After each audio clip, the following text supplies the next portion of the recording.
There might have been a question for can we get away with this question for a moment? But then, I mean, ultimately, I think the choice to do that, and it wasn't just me; it was all three of us sing vocals on that album. But I don't. But we didn't completely change the nature of what a Don Cab record is. We just added a little here, added a little there, tested the water with it. The conscious choice was to just ask, okay, what have we never done before that we could do now that would maybe just be an extra little arrow in our quiver to potentially make people take us a little more seriously, if we were to add that into the mix. And so, Don Cab was always an instrumental band, and maybe limped along in a way of being taken seriously because of that. Like a band in the 60s, like the Ventures, didn't seem to have any trouble having hit songs being an instrumental band. But I mean, we were in a different situation, and so we're like, what if we did have a few songs with vocals? What if give people a few extra reasons to perhaps take us seriously where we were not taken seriously before. And so that was the conscious choice to add a few to do that.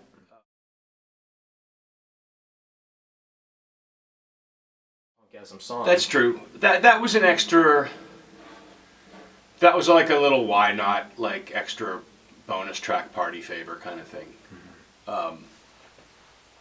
And then since it was easy enough for him to jump behind the drum kit and me to grab his guitar, we were able to play it live too. So the little bonus track was we were able to play live too.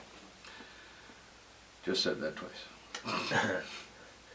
And that was another Al Sutton record too. Yes, indeed. Yeah.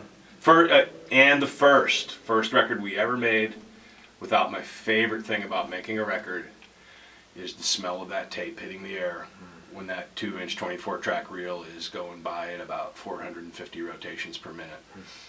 It was one of my favorite things about making a record, and that was the first time that was gone. Didn't really have a choice by 2008. Because even Al just commented recently when this project of you digitizing all the old reels was like, what's the oldest one you did? It's like 2004. And he's like, oh wow, you were really pushing it up to the last wall there. The last possible. Because we even had to record over somebody else's tapes for a world-class listening problem. Yeah. That was the first time, like, shit, there's nowhere to buy tape. Well, let's look through the closet and found some old 24-track reels that some half-baked Michigan bands that didn't need them anymore, and we taped over them.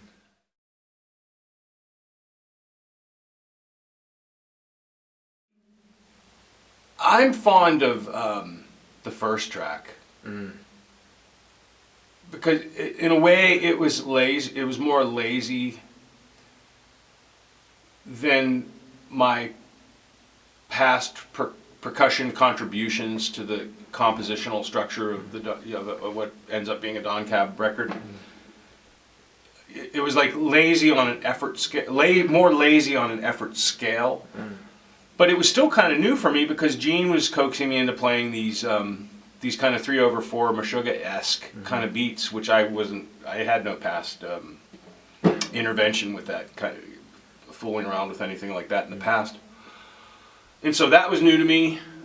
But in another way, I felt like I was just kind of cruising. This isn't like what Don Cab is. This is me relaxing, man. This is kind of almost just But then I think something happened where we made some really neat songs.